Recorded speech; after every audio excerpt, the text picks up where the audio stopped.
Hello, team. Welcome to another ATP Geopolitics video with myself, Jonathan MS Pearce. This is a live stream for the geopolitics news today because, my goodness, there's a lot, and I thought I might as well share it with you live.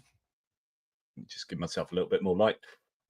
As there is actually so much to share, and sometimes when I do a longer live anyway, it fits with doing an awful lot of content. I'm going to be speaking at you, but in trying to interact with you as well. I might miss some of your lovely comments in on the side. So yeah, Dan Smith, and good to speak to you, Dan. Good to have this interaction at least. I went to Ukraine with Daniel. He helped drive the trucks out to Lviv with us for Car for Ukraine. Just a quick one. He said, yeah, of course, just a quick one. All of mine are just quick ones, right? Okay, there's an awful lot going on in the world at the moment. I mean, tremendous amounts going on in the world. A lot of focus on the United States. I've just done a breaking news update concerning the announcement coming from Donald Trump that they are, and it's a good place to start today because I think it's incredibly important to understand that this might have a serious impact on helping Ukraine. So Donald Trump has announced that the US are putting a 50% tariff on the EU, right across the board. 25% tariff on Apple if they don't onshore their manufacturing of Apple products in the US. I still don't know if it's worth them doing that. Just either way, there's going to be a huge inflationary pressure on the consumers in the US. There's going to be an awful lot of pressure on European entities, such as car manufacturers, particularly. I would guess your BMWs, your luxury end, the high end European models. Export of them to the US is going to be affected. I guess quite a lot of food products come from Europe, but likewise, there will be retaliation from the EU, and that will cause a lot of American products to be hit. And I don't know. I mean, if I was the EU, I would be hitting services. I'd say, right, if you're going to put 50% tariffs on our products across the board, we're going to put a tariff on your services, and that would cause a bit of a ruckus. And you could also do things like, and we're going to regulate more things like Twitter and this and that, and just get some of those tech, Amazon, get some of those tech oligarchs to put pressure on Donald Trump. But how this affects Ukraine, as I said in the video, is that we are supposed to be united allies. Well, we could argue that the US clearly are not at the moment. But ideally, we'd be united allies behind Ukraine, working together as closely as possible. And starting a trade war with allies is the worst possible ingredient for helping out Ukraine. It is such a shame. This will hurt Ukraine.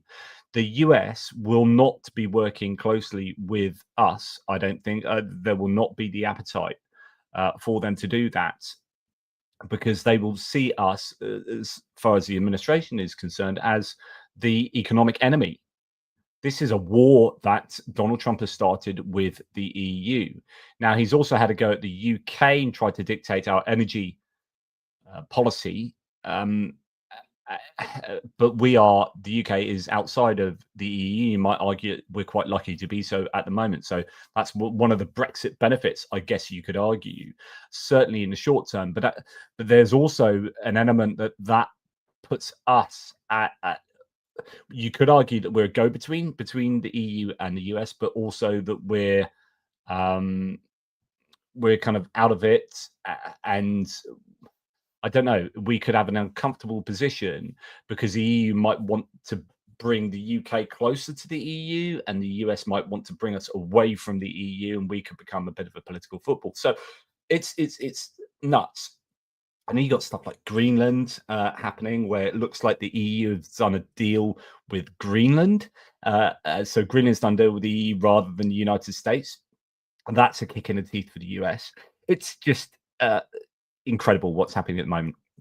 and it's sometimes difficult to get your head around exactly what is going on and what the impacts will be. Right, I am going to try and wade through the topics I've got lined up for you. We're going to start with sort of peace negotiations, and that will focus somewhat on the United States necessarily, because they are at the center of these negotiations, although they probably shouldn't be anymore. But it's worth knowing this. I don't know if this has changed, but interesting comment from Adrian P here, who is, I think, a Romanian that's been one of my sources for the elections that have taken place in Romania. Russia and the United States are the only two major countries with embassies in Bucharest who have not yet said anything about Nicolae victory through any of their official channels. They hate us for choosing Europe and seem aligned in interest. Wow. It's these little things that often tell you so much, that give you a window, as I often say, into what people believe. And here, the US not congratulating Nicolae, who's fighting for democracy and, for ideals that are not pro-Russian. He's not aligning Romania with Russia. You would think in days gone past, in months gone past, in early January this year, the United States would have been hailing that presidential election victory for Nicolae as something amazing for democracy. And now they are silent. And the only other silent nation with an embassy in Bucharest is Russia. It's absolutely telling that. Just incredible. Okay, moving on. I want to play you this. This is Donald Trump talking to Ramaphosa and talking about G8. Without the United States, the G20, just like the G7, used to be the G8, but brilliantly they threw Russia out. Would have been a lot better if Russia was in. A lot of people would say, oh, that's not it. Because if Russia was in, you probably wouldn't have this war. And if you had a different president, you wouldn't have the war either. But we have a G7. It's important that the United States is in both of them. I think without the United States, it's I really believe it's not very important. It's not the same meaning. Honestly, I can't tell you how much of an idiot Donald Trump is. Honestly, I'm not going to hold back anymore. The man is stupid and he's ignorant. So, you wouldn't have this war if Russia were in G8. Russia are not in the G8 because they started this war in 2014. The idiocy of this man knows no bounds. They were literally punished for starting this war. The 2022 iteration of the war is just the latest manifestation of Russia's imperialism. They got kicked out of the G8 for that. And you're saying, oh, this war wouldn't have started it there in the G8. You are that dense. It just, honestly, it beggars belief. Yeah, sorry, guys. I'm just not going to hold back anymore. I'm changing my way of doing things. Yeah, I honestly though, I'm losing the plot with Donald Trump, and people that support him, I'm finding it hard to even attempt to look for common ground. It's just like the guy's insane, and he is a dictator wannabe. And if you can't see that, you just want your own dictator. You're not interested in democracy. You never were. You just want your guy. Right. So when we start trying to understand what's going on with the negotiations, i.e., this idea that maybe still in the future the US is going to put sanctions on Russia from at least the Trump administration rather than Congress's point of view, but we'll wait to see how negotiations are going to turn out. If you are genuinely in a diplomatic role, such as the president, the vice president, etc., and still think that Russia aren't just delaying here, stalling for time. If you still think Russia are interested in peace, then you don't know what you're talking about. Sumy must be ours, Putin was told during a meeting in Kursk region of Russia. And if you watched my live stream with Greg the other night, this came up. Putin did not object. That's why Alexander Yevseyevich, the current governor, was elected. He also wants more. So not only do they not want peace, they want to take, and now they're talking about this corridor, a buffer zone, which one assumes is going to include Kharkiv Oblast and Sumy Oblast and Sumy City and Kharkiv City. They are telling you very clearly they are not interested in peace. Then we heard today Viktor Sobolev. Sorry, and I need to remember to change because I've got sound on these. I've got to change the tabs individually.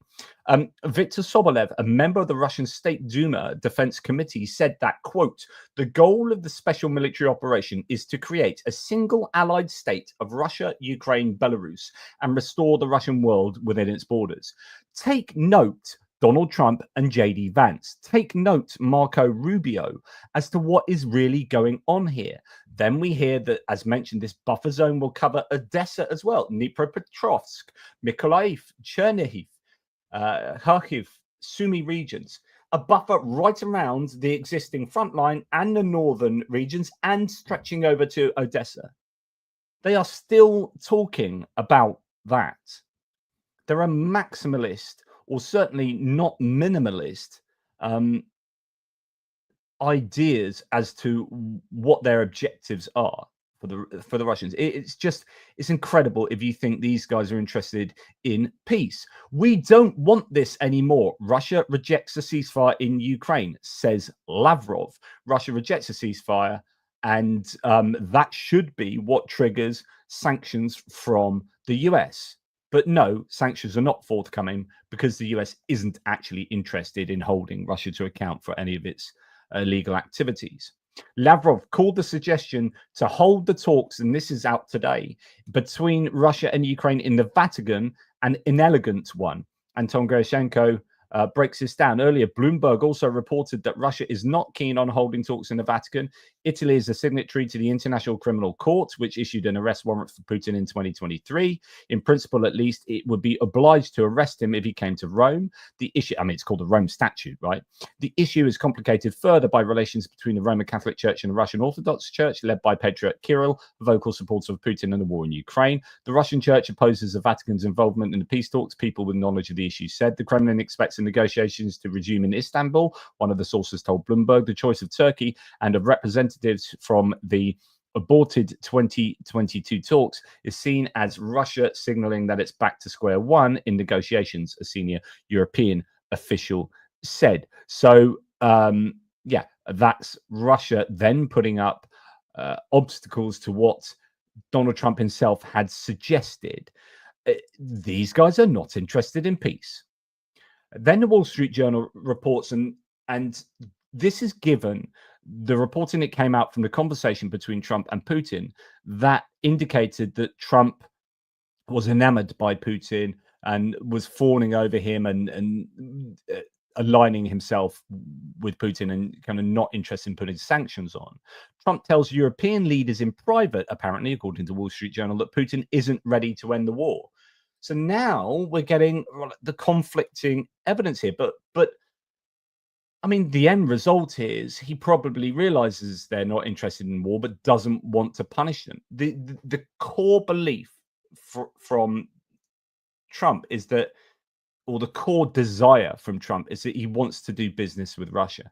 And he may well understand that they don't want to end the war, but he will still, he'll get to a point where he'll say, okay, I don't really care about the war. Let's just do business anyway. It doesn't matter. You're still fighting in Ukraine. We've hung them out to dry. Let's do business and open up your hydrocarbon industry to American corporations. Now, at the moment, he's still keeping to the line that we've got to wait till there's a ceasefire, till there's peace before we open up trade.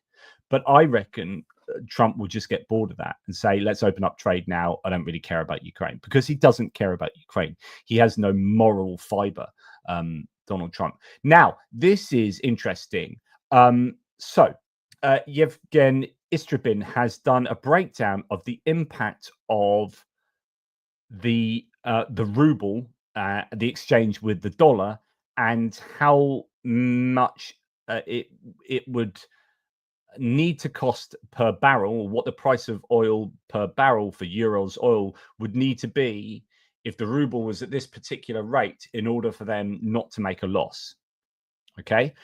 So in other words, you've got something like this that says, okay, if the dollar against the ruble is 120, then actually you can make quite a bit of money on Russian euros, and it can get as low as $45 a barrel before you stop being able to make money. But actually, the ruble has improved against the dollar recently and is below 100, and that means it becomes more problematic for Russia to export their oil when the oil, even if the oil price goes up to, as you can see here, at 70 to the ruble, they make a loss on all of those prices for euros, from $45 obviously up to $75. Now, what he says is to assess, so at what oil price will Russian companies start making losses? Here's a thread. I made some calculations that you can see in the table, approximately 5,700 to 5,800 rubles per barrel. To assess the profitability of the sector, you need to take into account the dollar exchange rate. So with today's exchange rate of around 80, so here's the exchange rate down there. Companies need a price of $75 a barrel in order to make money on that. At the rate of 100, which is kind of where it was, companies will make a profit with oil at $60 a barrel. Today, a barrel of Russian oil, though, costs about $50. And of course, we've heard that OPEC Plus are going to flood the market, and that will keep the prices low. According to Bloomberg, therefore, companies need a rate of around, at $50 a barrel, around 115 to 120 to the ruble, or rubles to the dollar even, in order to make a profit. But of course, you can take various measures to reduce losses. Therefore, my calculations are an approximate estimate with deviations. The cost of loans and the size of the tax burden are also important. The main thing is that we can say with confidence that at today's prices, so the prices are going to be around here and the ruble around here, at today's prices, companies are already generating losses, but the oil is $60 a barrel. So, but basically, you're in trouble, Russia, if that's where you're at. Okay, let's go to. So why I threw that one in there is because we are possibly going to see heavy sanctions on Russia and their energy in a sector as a result of Congress, with at the moment 81, that's a huge majority of senators, with a bipartisan Senate support for Lindsey Graham's bill to sanction the Russian energy sector really heavily, 500% like tariffs and whatnot. We have the opportunity for the US to kill off the Russian economy. And like I said to you earlier in the hits and losses video this morning, the only way that Ukraine wins on the battlefield is a complete economic capitulation of Russia, to or destruction of the Russian economy. So you've got this interesting situation where I think senators and Lindsey Graham would be included here. I know he toes the party line quite often and says whatever he's told to say in support of Trump, but I think deep down he knows exactly who Trump is, and I think he knows exactly what should be done with regard to Russia, and that we should be supporting Ukraine. And I think a lot of senators, remember, these guys they have 6-year tenures. They're a lot more serious about long-term strategies of American politics compared to representatives who only rule for 2 years or have their seat for 2 years. And I would think there are many senators who are behind the scenes absolutely mortified by what Trump is doing to the United States. And I mean Republican senators. And their way of being able to control the geopolitical narrative here and the policy making of the United States would be to pass a bill through Congress, where it is then very difficult for Trump to be able to unilaterally undo that work. So it could be up to Congress to put a massive, give a massive kick to the shins to Russia. Now, this is kind of what Ben Shapiro, of all people, says here. I'm no big Ben Shapiro fan, but goodness me, the last month he's been on point with Russia and Ukraine. when it comes to Russia, Ukraine, the legislature should step in. And the legislature should say that the United States is committed to, in the absence of any evidence that Putin wants to negotiate, supporting Ukraine sufficient so that Russia doesn't finish off Ukraine. When it comes to Russia, Ukraine. Absolutely right. So it's up to the legislature, up to Congress to be able to do something about this.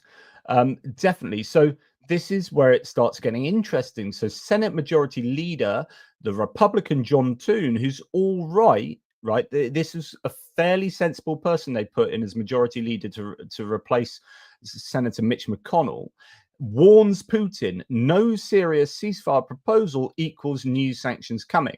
There is bipartisan support, and it's growing for a bill imposing harsh tariffs and sanctions if Russia refuses talks or attacks again. So the question is, well, what's the time frame here, and what's the trigger? Yeah, because otherwise it just sounds like what we've heard from Trump himself, which is, oh, eventually we'll put, if he doesn't play ball, we'll put sanctions on. We'll put them maybe 2 or 3 weeks. We'll see it in Vatican mid-June. And then he's just constantly punting it to the long grass here. Well, actually, what's the situation with with Congress, with the Senate? What are they going to do? Are they going to hold Russia to account a lot more than Trump is? Senate Majority Leader John Thune warned Putin that if he does not, quote, make a serious proposal for an immediate ceasefire with Ukraine, the Senate will pass new sanctions against Russia, says Axios. But again, when? Rubio warned the senators that if, quote, you start threatening sanctions, the Russians will stop talking. So then Marco Rubio has had to go back at the Senate saying, hang on, this is counterproductive.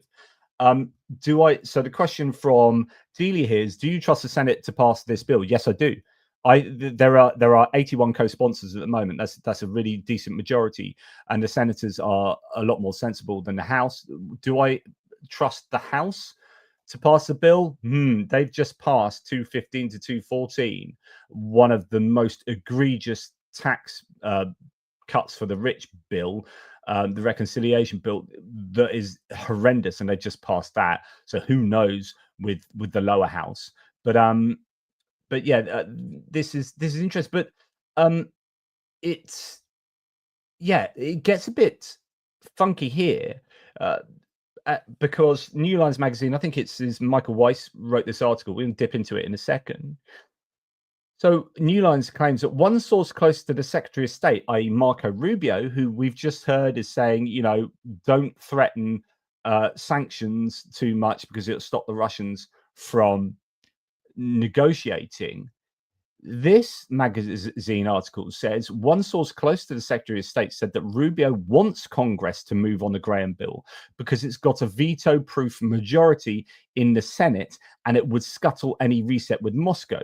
Trump, however, is reluctant to move forward with additional US sanctions. So what could be going on here? If everyone could be correct. Everyone could be true, speaking the truth here. It could be that in public, Marco Rubio is going, oh, please don't do this, be wary with this bill because it could scupper negotiations. But actually, underneath the radar, he's going to Congress, please put it in, because Trump is not doing anything. So we've seen how often have we seen Marco Rubio slump in his chair when he's listening to Trump go nuts in public?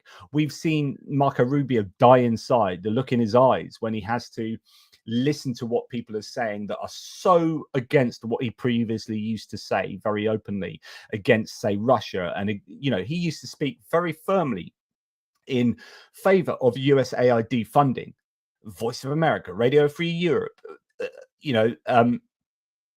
soft power.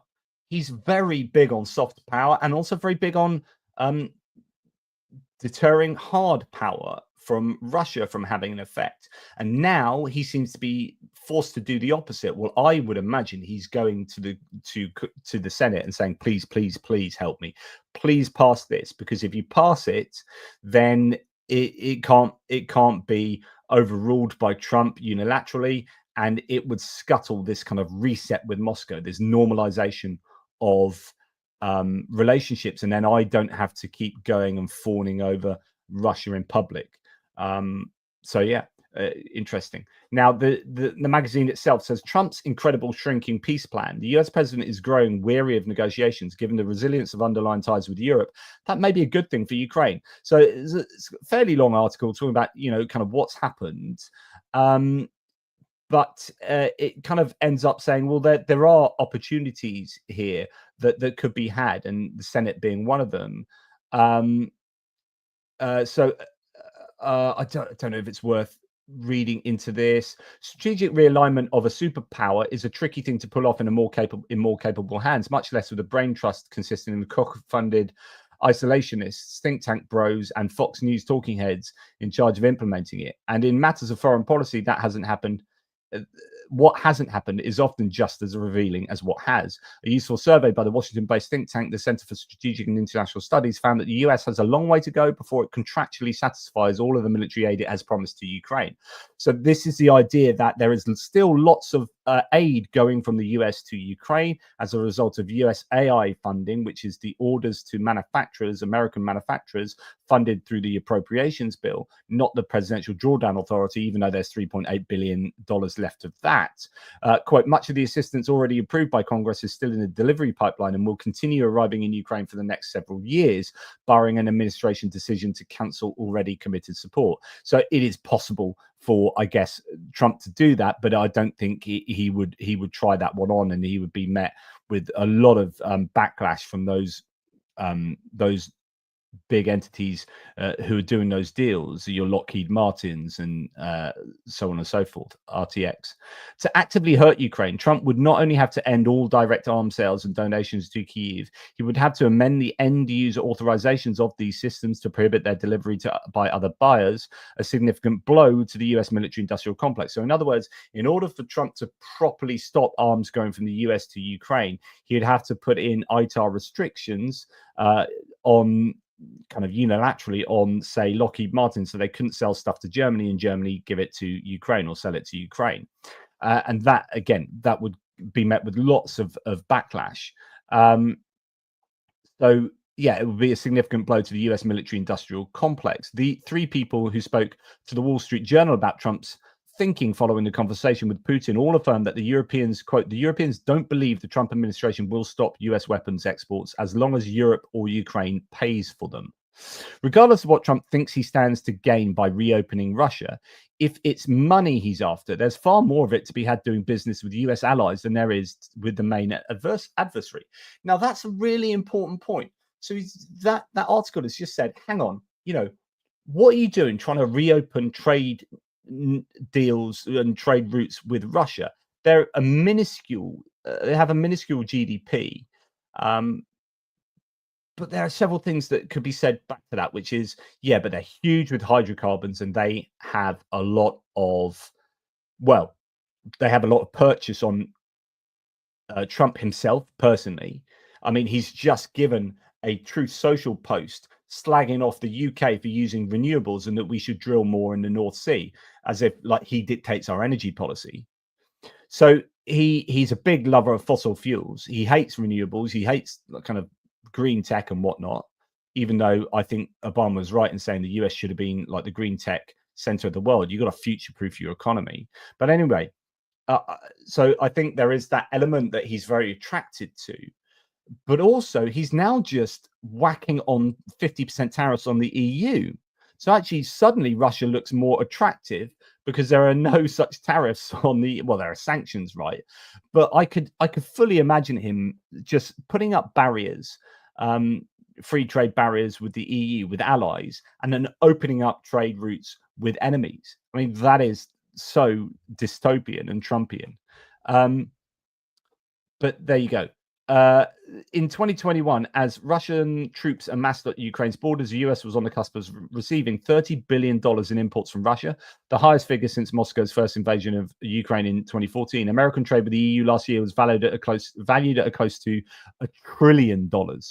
Moreover, from 2020 to 2024, Europe was the largest arms importer from the US, 35%. So what Trump is doing at the moment is he's like screwing over trade with one of the biggest partners of the US, and also trying his hardest to ruin European dependence on American military goods and products. It's just incredible. According to the Stockholm Institute International Peace Research Institute, eclipsing the Middle East 33% for the first time in decades. The calculus might have changed since Trump's recent tour of the Gulf and a flurry of deal-making and tribute-seeking. Even as European nations slowly undertake to ramp up their own procurement efforts and increase the percentage of GDP they spend on defense, there's little sign that they are seeking to discontinue buying American weapons so long as they remain for sale. German defense giant Rheinmetall and US mega contractor Lockheed Martin are reportedly seeking to create a European center of competence for rockets on German soil, producing ATACMS, GIMLers, sure, and whatnot, Patriot Hellfire missiles, M270 launchers, Patriot PAC-3 missiles there, even joint air-to-ground missiles. Rheinmetall CEO Armin Papiger, one high-profile target of a GRU assassination plot, certainly seems to think that whatever comes out of this new plant will be eligible for deployment to Ukraine. So that's interesting. Long-range air defense and rocket artillery are two of the three things Ukraine needs badly, and only Washington can, for now, provide at scale. So turning their manufacture into a joint US-European endeavor is certainly one way of letting Europe lead from behind in sustaining Ukraine's war effort until it is ready, willing, and able to lead alone.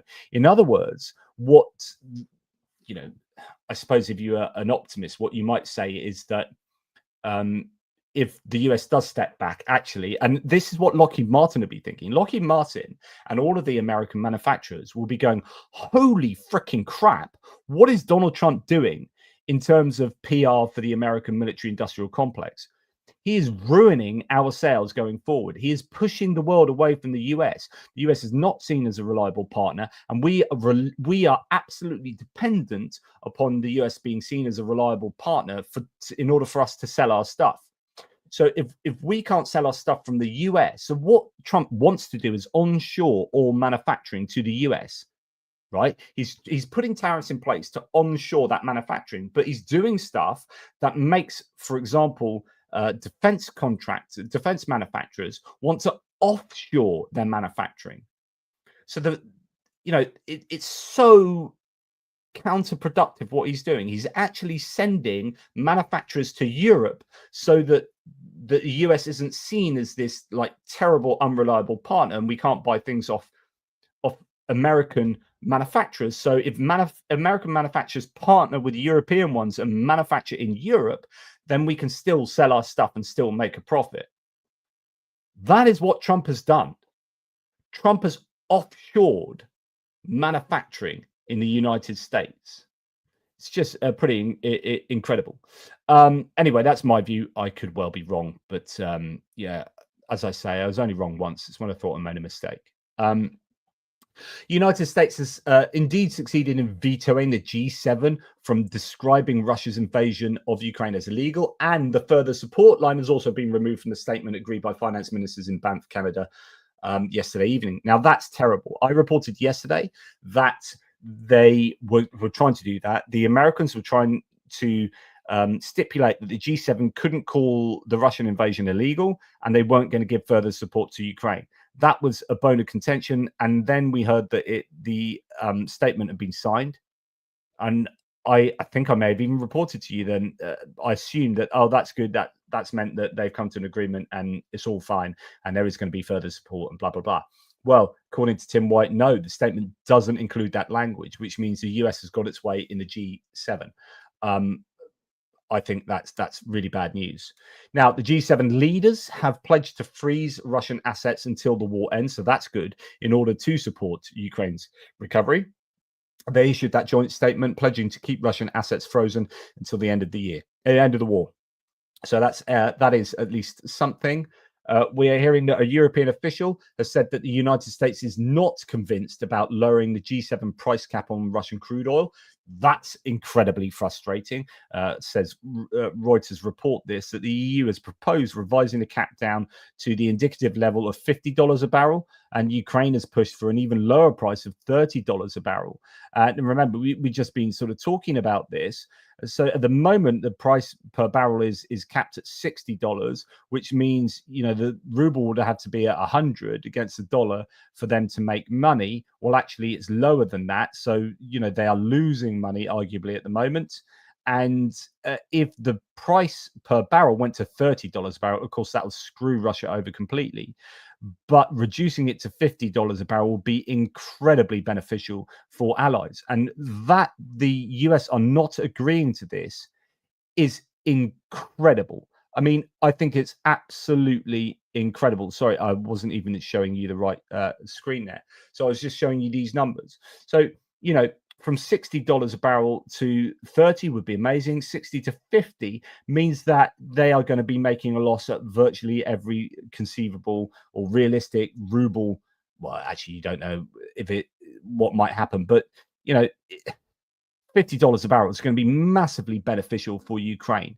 Now, that the US is not in agreement with reducing the price cap to that is horrific. Again, it's more indication that the US is not at all interested in helping Ukraine and hammering Russia. Not at all. Now, I was watching a video. Is it Paul Warburg? Video just saying Germany are up and coming. They're the ones to watch out for. Friedrich Merz has made a few speeches whereby he has indicated, one particular one where he's indicated that the German military is going to be the big military in Europe. Yeah, okay, don't get too scared. Looking back to the 1930s. Well, we've got to make sure AfD don't get in charge, I guess. You know, it is, I think, indicative that the Germans are very cognizant of the threat of Russia to the point where they think we need to tool up. Germany, we've been sitting back for so many years, partly because of our history, and not been taking a lead militarily in Europe. Well, now we've seen Poland stand up, and you know, we are taking note of the Polish military. Well, I say prowess, but the sheer volume of stuff that they have ordered, bought. Germany are likewise ramping up production and expenditure. And then, of course, you've got the 150 billion euros from the Rearm Europe thing. And the debt brake has been taken away from the German exchequer, if you like. And we have this situation where Germany are going to, and it could be that they're looking at Poland and thinking, actually, we don't want Poland. We want to be the central ones in Europe. There could be an idea that the Weimar Triangle is this new maybe structure within the EU of power, or it could be that, as I say, that Germany says, no, we don't want Poland to start taking the helm here. We need to take back control of Europe, and we can do that by, you know, being really strong manufacturing. If we throw a lot of weight behind manufacturing military equipment, then that can stimulate what is otherwise a pretty static economy, and so on and so forth. And so Friedrich Merz is saying some really serious stuff that we should take note of. But it could also be a reaction to the United States as well. So as the United States is threatening to pull all the troops out of Europe, then Europe needs to say, okay, well, what are we doing about our future security? Merz is actively backing a proposed EU ban on the Nord Stream pipelines connecting Russia to Germany in a bid to stop any US and Russian efforts to reactivate the gas links. Merz's government earlier this week said it endorsed the ban as part of the bloc's upcoming round of sanctions. Merz blocks the Nord Stream ban to prevent the US and Russia restarting the gas link, is the headline there. Now, to add to what I was just saying, Merz is then also very aware that the US, even though it's going to hurt their own LNG export industry potentially, there are certain people within the I guess the sphere of influence of Donald Trump, or not necessarily his sphere of influence. They could be influencing Donald Trump. So Donald Trump is in the sphere of influence of these fossil fuel magnates, and it could be these people that are saying, they might not be your LNG people, there might be other people that are, or they might be hedging their bet saying, we want to get back into into Russia to help ourselves with their hydrocarbons, and then we want to be able to sell that to Europe through the Nord Stream 2. We resurrect that pipeline, we can do that. There's been lots of talks that has been on the cards. Germany being strong here and saying, look, if we can write it into law that if we can ban these pipelines from being connected, then it will stymie the American effort there, which is significant. You know, again, going against American desires, you could argue. So it could be that Friedrich Merz and Germany are going to stand up quite strong to the United States here. We hear that Italy is fully supportive of the EU efforts to stop Russian gas imports by 2027. This goes back to LNG exports from the United States into Europe. This was stated by Energy Minister for Italy. They imported a small amount of Russian gas last year and now have completely abandoned supplies. The country will increase imports of liquefied gas, in particular from the US. So, you know, it seems bizarre that Trump would want to resurrect Nord Stream 2 when LNG is so in demand from Europe to replace the gas coming from Russia. But, you know, who knows? Now, Marco Rubio, I have played some of these before. I'm going to play you. This is quite a sizable interaction between Senator Van Hollen and Marco Rubio. He gives Marco Rubio a right going over here, and I think it's worth listening to. Mr. Secretary, you and I served together in Congress for 15 years. We didn't always agree, but I believe we shared some common values: a belief in defending democracy and human rights abroad and honoring the Constitution at home. That's why I voted to confirm you. I believed you would stand up for those principles. You haven't. You've done the opposite. And you used to speak with conviction about the importance of foreign aid as a tool to advance American values and interests. Then you stood by while Elon Musk took a chainsaw to USAID and other assistance programs. That has left a staggering toll: broken trust with countries, openings for China and other adversaries, and countless preventable deaths of children and others. Take Sudan, for example. The freezing of U.S. humanitarian assistance forced the closure of nearly 80% of the emergency food kitchens there. 2 million famine-affected people were left without access to food. People died because of those actions: mothers, fathers, and children. Tons of emergency food that could have saved their lives was left rotting in warehouses because you and Elon Musk refused to let USAID do its job. Sudan is a country where, by the administration's own determination, a genocide is unfolding in Darfur. But here's where it goes from cruel to despicable. While cutting off food aid to Sudanese families living through an actual genocide, you're fast-tracking white South Africans for refugee status under a manufactured claim that they are the victims of genocide. You tried to block the admission of individuals who had already been approved to come here as refugees, while making bogus claims to justify granting such status to Afrikaners. You've made a mockery of our country's refugee process, turning it into a system of global apartheid, where political ideology and race, more than truth or need, matter. And while you've turned away from a genocide in Sudan and invented one in South Africa, you teamed up with President Trump to throw the Ukrainian people under the bus, and have been played like a fiddle by Vladimir Putin. That is a drop mic moment. You've teamed up with Vladimir Putin. You've been played like a fiddle. You've thrown the Ukrainians under a bus. Absolutely, Van Hollen. Of course, Donald Trump not only said he would end the war in Ukraine on day one, he also said he would end the war in Gaza on day one.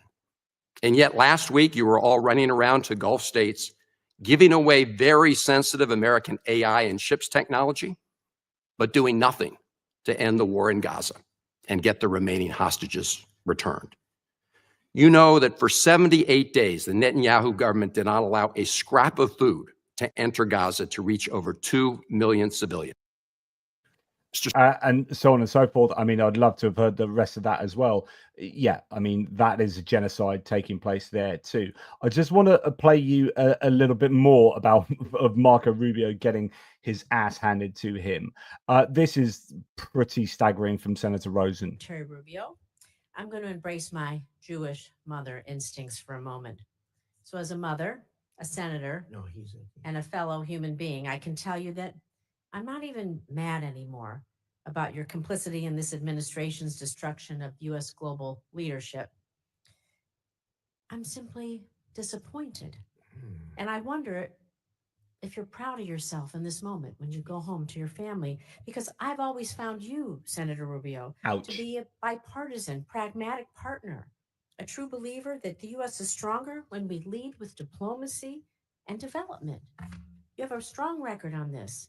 But I don't recognize Secretary Rubio, a stalwart support of Israel. You've watched this administration abandon Saudi normalization with Israel in order to pursue business deals. You were once a fierce critic of Vladimir Putin, but you sat idly by as the president berated the elected leader of Ukraine for not capitulating to Russia. And worst of all, you've kneecapped foreign assistance, including programs that you previously championed, and made America less safe, less strong, less prosperous in doing so. I know you know this in your heart. And I can't make this point any better than you did yourself in 2019 when you said, anybody who tells you that we can slash foreign aid and that will bring us to balance is lying to you. So with that, I'm just going to move on to my questions. Thank you. So just really powerful stuff, and kind of going for the emotive angle there, which is, you know, how do you sleep at night? How do you go home and speak to your family when you've just spent years railing against the very actions that you are carrying out on behalf of your dear leader? Really powerful. And again, Ukraine featuring in both of those criticisms. And of course, you've heard this one where he refuses to call Putin a war criminal. Is Russia the aggressor in this Ukraine war? Yeah, Russia invaded Ukraine. So they are the aggressor in this war, correct? They invaded them, yes. Well, thank you, sir, because it's important to get this clarity, because President Donald Trump said it was Ukraine that started this war, and our allies have the right to know this. Secondly, the person we're negotiating with, Vladimir Putin, is he a war criminal? Well, I think you can look at instances that have happened there and certainly characterize them as war crimes, but our intent is to end the war. Is he a war criminal? We can't end the war without talking to No, Mr. Putin. that's pretty simple. Is he a war criminal? Well, that's this man we're negotiating with, Vladimir Putin. Is he a war criminal? That's not tough. But what? I'm trying to answer your question by telling you that we're trying to end the war here. Go ahead. No, You're it's not a equivocating. simple answer. You are equivocating, sir. Just answer the question. I'm answering your question, and the answer is that war crimes have been committed, no doubt. And who's responsible for that? There will be time and place for that accountability. But right now, the job is to end the war. So you won't answer If we don't the end question. the war, people are going to get Reclaiming killed. my time, sir. Let me go on. So I wouldn't have allowed him to get away with that. I would have. The problem is you've got only a certain amount of time. But if he's refusing to answer, I'd be like, this is a closed question. You can only answer it yes or no. He is either a war criminal or he's not. Is he a war criminal? Blah, blah, blah. No. Yes or no. Literally, you can only answer me yes or no now. The next word that has to come out of your mouth, Secretary Rubio, has to be either yes or no. Is he a war criminal? Oh. And yet it doesn't happen. You're quite right here, James. Why in Ukraine? And I hope you're doing okay out there in Ukraine yourself, mate. The thing that's effed up about these mini drop mic moments is the people who need to see them never see them as they exist on invariably Fox News. Yes, exactly. That is an issue for sure. Right. Okay. So back to finish this section. We then go to, as we just talked about, there's a method to my madness here. As we just talked about, the soft power of the United States is being degraded. Trump is gutting, Voice of America. So this is one of the soft power tools, the same tool that helped us win the Cold War. And Adam Kinzinger says this exactly what I warned you would probably happen, which is that Voice of America would be used as a propaganda tool for Trumpism, not for America, not for democracy around the world, but for Trumpism. He's replacing it with propaganda from OAN, which OAN is like Fox News, but times 5, right? It is a much smaller channel, but it is becoming more and more prominent, like Newsmax, where there's never any pushback against anything that Trump ever does or says. He's not defending America. He's building his brand, and he's making us vulnerable to real enemies. So this is what is happening, is that he's turning that into just a propaganda arm for him, not for democracy or for America. Now, Radio Free Europe has been kept alive by EU funding after Trump froze the funding, but then courts came in and saved Radio Free Europe and Radio Liberty. Their headquarters are in Czechia, but they are still awaiting its May payment as it battles with the Trump administration in court over the $75 million funding freeze. So there's an interesting tussle going on there. I think if it does all fall through with the United States, the EU should take that on as their kind of propaganda arm. And I use propaganda very kind of with caveats, right? What I see as kind of EU propaganda should be exactly what actually RFE, RL have traditionally been about, which is selling the ideals of democracy and free trade and civic rights and whatnot out into the wider world to places that really need them. And the EU need to be presenting a positive vision of what the EU is and what it stands for, all of those aforementioned ideals. And so I think RFE and RL can do a really useful job there without like massive funding as well. Okay. Now, the Dutch Prime Minister Dick Schoof and President Trump have confirmed that he is planning to attend the NATO June summit in The Hague. I don't know that's a good idea. He's just going to take over and it'll be all about Trump, and he'll say just controversial things. The summit will be centered around the formal adoption of the new NATO-wide minimum spending target, 5% of GDP on the military. Well, it'll be interesting if the US are going to agree to that, because that increase in funding would be massive for the US. So it's one thing for him to say that, but it's quite another for the US to actually follow through on such outlandish demands. Okay, German Chancellor Friedrich Merz has warned that peace talks to end the war in Ukraine could drag on for weeks or even months. Quoting, "There are no illusions. This process has just begun and it will take time," he said at a Vilnius press conference in Lithuania. So, nothing I'm going to disagree with there, Friedrich. And then we hear that the Trump administration is weighing a withdrawal of 4,500 American troops, not from Europe. We're hearing they're going to withdraw from Europe, but now, I mean, so... okay, let me finish this. So they're weighing up a withdrawal of 4,500 American troops from South Korea and move them to other locations in the Indo-Pacific region. US officials say a decision on troop levels won't come until there is more clarity about the direction of the war in Ukraine. I mean, what I hope there is that is genuinely a desire to make sure that they have as many strategically positioned forces around the Indo-Pacific region as possible.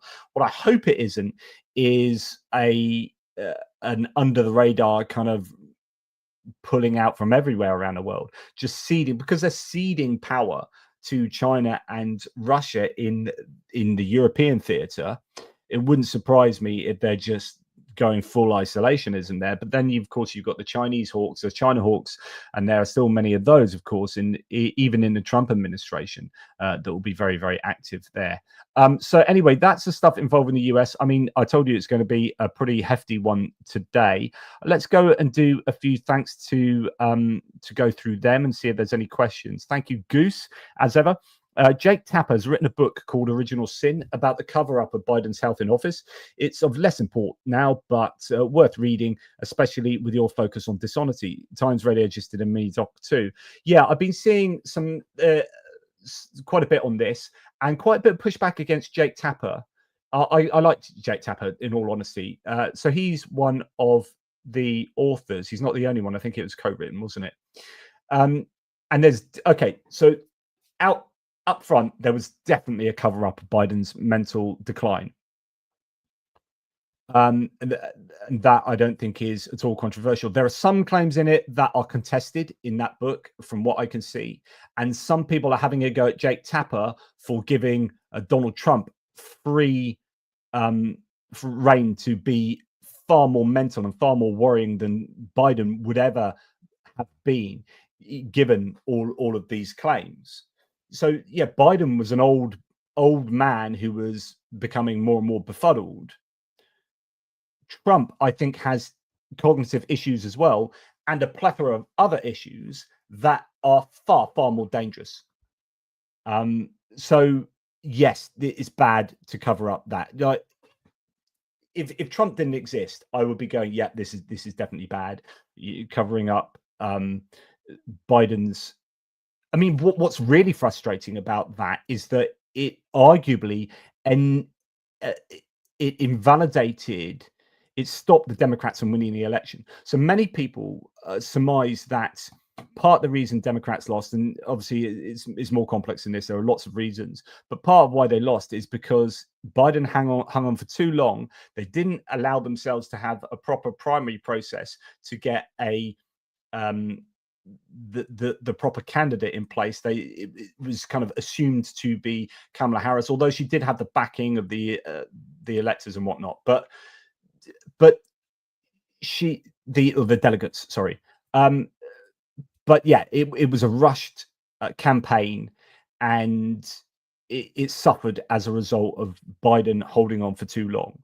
And had he not had that cover up, then Biden would have been out earlier, and the Democrats would have had at least a better chance of winning the election. So yeah, it's controversial for a number of reasons, but yeah, it's of less import now. And actually, I'm just super worried about Trump's cognitive faculties, to be perfectly frank, and actually just sheer lack of knowledge. I was just reading another thing about his lack of intelligence briefings. I said it's 14. Someone's saying it's 12 intelligence briefings he's been to. So literally 1 in 10 days he gets an intelligence briefing. And as I said earlier, right, you've got the Ukraine-Russia war, you've got China-Taiwan, you've got Pakistan-India, you've got the Houthis, you've got Iran, you've got Israel and Hamas. You know, and that's just the start, right? That's just the first things I can think of. But there are other issues as well around the world that we, that we need focusing on. If he's getting one briefing every 10 days and he's a president of the United States and he doesn't read,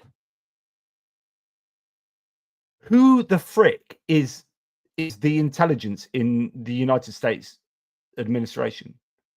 Like, I'm going to make myself too angry. I just cannot believe that. I cannot believe it. So I worry about that. That's especially since the people around Trump are far more dangerous than the people who are around Biden. We can argue about Jake Sullivan being beholden to escalation management theory, but he was a far more knowledgeable and better human being than the likes of, I don't know, Stephen Miller and, Laura Loomer's got rid of half most of the half decent people in the Trump national security circles. It's just an absolute shit show. It really, really is. Anyway, thanks, Richard Bennett. I really appreciate your support, matey. And you've allowed me to stop ranting, so I guess that's good. Cheers, matey. F oink, some Hungarian love here. Russia's objectives: create a vassal state and restore the Russian Empire. So yeah, that's I presume that's in relation to the claim that they want to make the Belarus, Ukraine, Russia situation where that is the state that they want. That is the unified Russia. Thank you, Weasel. Hi, JP and all. Trump and his motley crew are shysthouses. Yes, this is indubitably true. Kevin Force gifting 5 ATP Geopolitics memberships. Thank you very much to you, matey. Always a pleasure to have you on board. Goose Springsteen, again, I think the issue of Biden's health is relevant for the general post-truth political conversation. Yes, I don't disagree, because it's a kind of inconvenient truth that propels populism. And you could be right there. Vlad Vexer also did a good video. I haven't seen him. I struggling to watch all the content at the moment. But I like me a bit of Vlad. But yeah, Goose, I don't disagree. In any other context, we would be focusing a lot more on that. But actually, that has been and gone. We should learn from that, and hopefully the Democrats learn from that, because I think it ended up being, as I say, really counterproductive for the Democrats, as well as being wrong. You shouldn't be hiding that from the electorate. Wasn't it interesting? Is it FDR who was in? Was it FDR in the wheelchair? And people didn't know about his ailments until much later. There was a lot of him sitting down, but they didn't release pictures. A lot easier then to hide stuff like that. But there was an instance where that happened, to a pretty massive degree.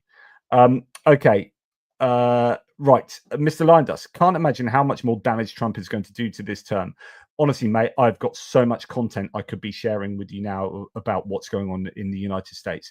It is insane. I've got a whole video that I've got the tabs for a whole video just on Kristi Noem in the Department of Homeland Security, and her being taken to pieces in the hearings, but stuff that she's trying to do and say. I've got a whole stuff on law and how the law is being butchered in the United States. And you've got Harvard University. It's just who they're actually taking Trump to court now, because Trump has stopped them from getting funding and then disallowed them to have foreign students, which give them, obviously, that's a massive income stream. So he's hammering Harvard University. This is just populist dictatorship.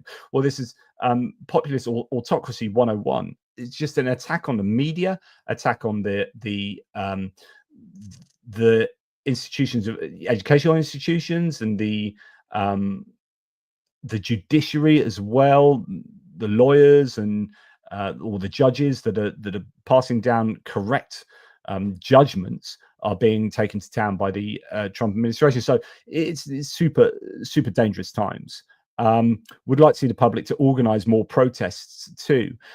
This goes back to one of the points made earlier from James, is that the people that need to hear about this are on Fox News, OAN, and Newsmax, and they are completely ignorant in the main of many of these things. They either are led to believe they're not important, or they don't even know about them because of the ecosystems they exist in.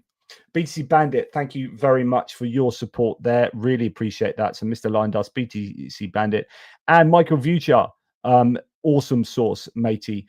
Mark, I need to get to you and thank you elsewhere, but enjoy your time with your lovely lady. Have a beer on us. That's really kind. So I'm going away on Sunday with my missus for a couple of nights. I'll try and schedule some videos while I'm away, just so there is some continuity. I've got, as I say, a lot of American political stuff can come out. I'll probably do some shorts while I'm out there, just wherever I'm going to be. OPSEC. So while I am in Patagonia, I will be doing a couple of shorts as I frolic with the penguins there. But thank you very much, Mark, by the way. And Johnny Nevregard, thank you for some Danish love, my good man. Really appreciate you. Right, let's get back to some of the nuggets I have to share with you. And we're going to start now. We're going to move from kind of America negotiations and on to in fact, I'm going to just change to that. No, I'm not. No, I'm going to keep it there. And on to Europe and Ukraine a little bit more. So Finland has been closely monitoring their borders amid reports of the Russian military preparations, the building up of bases there. Not so much equipment. I don't think they have the equipment to spare, but I think they're kind of signaling that they are looking past the war in Ukraine and looking at the new NATO borders, if you like, that they share. So the comments come after reports of Finland expects a Russian military buildup on its borders after the war in Ukraine. Then we have a Russian Shadow Fleet ship performed suspicious maneuvers near a power cable connecting Poland and Sweden. Polish Prime Minister Donald Tusk wrote on Twitter. According to him, after the effective intervention of our military, the ship sailed to one of the Russian ports. During the press conference, Polish Defense Minister Władysław Kozyniak-Kamysz said that the incident took place on May the 20th, adding the cable belonged to the Polish grid operator PSE. He also said that Poland had launched a patrol flight and the suspicious vessel was effectively deterred. According to Reuters, a 600 megawatt undersea cable links the Swedish coast near Karlshamn with Ustka in northern Poland and allows both grids to rely on cross-border supplies, and electricity is cheaper in the other system. So this is Russia threatening to rake their anchor across the seabed to break cables, and that is obviously an issue for Europe. Europe needs to be strong in their response to the ghost fleets and to the ships that are potentially involved in sabotage and espionage. And I think Donald Tusk seems to be becoming a little bit more vocal in his evaluation of exactly what Russia is as a nation, who they are, and who Putin is. And we're going to return to that because actually the second round of presidential elections are looking dangerously close. And that's a bit of a worry because one of the candidates appears to be embracing Russia more and more. But before we get there, let's go to the EU. The EU has approved its 17th sanctions package against Russia. Nearly 200 Shadow Fleet ships have been targeted, plus new measures on hybrid threats and human rights. More sanctions are coming.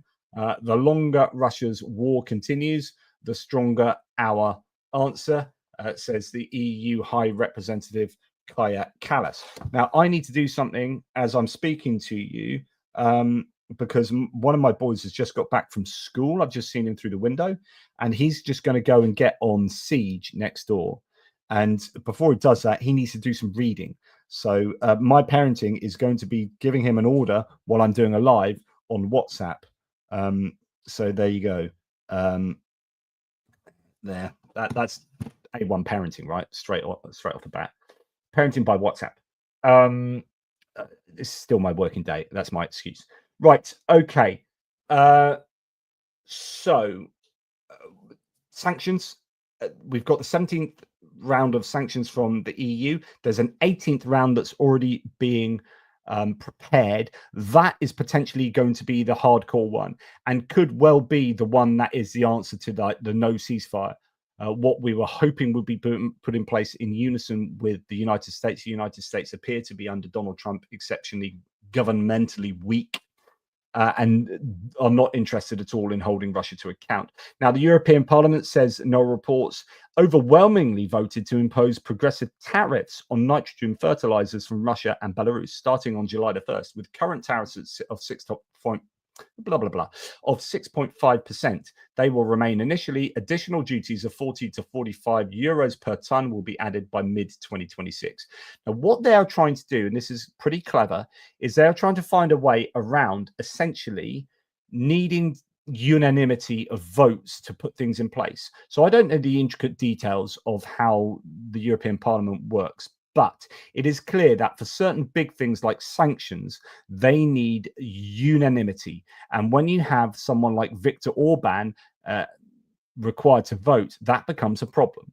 So one of the ways around this is turning sanctions into tariffs. So rather than saying you can't sell these things, you say you can sell them, but we're just going to put a tariff on them. And now the tariff option is obviously doesn't require a unanimous vote. So there's a difference between the requirements in those two options. And that means that they can just vote with a majority, and they overwhelmingly did so to impose tariffs on very key industries for the Russians here. So that is a good way of mitigating against people like Viktor Orban and Robert Fico from Slovakia. And here we hear that the UK has imposed new sanctions against Russia. They've affected 100 objects in the Russian military, energy, and financial sectors, as well as individuals involved in Kremlin's information war against Ukraine. I'm wondering whether the UK is becoming ever ever so slightly more aligned with the EU. So what we have in terms of, and I hinted at this earlier, in terms of the political positioning, is that the UK is caught between the EU and the US. So the US has said, you've only got 10% tariffs, and we've done a trade deal with you, or at least in principle. And we're trying to be all matey with the US, just walking on eggshells with a very volatile Donald Trump. Whereas he's having a right go at the EU, put 50% tariffs on them today. And then we're like, well, we're out of the EU, but actually we want to get closer to the EU because we need to for trade. So we could mitigate some of EU's trade issues by taking on things ourselves, or whatever. We could help out the EU by getting closer to the EU, but also, we need to do that, and we need to have a defense agreement so that we can sell our military products into the EU, especially as they've got that 150 billion euro funding coming through.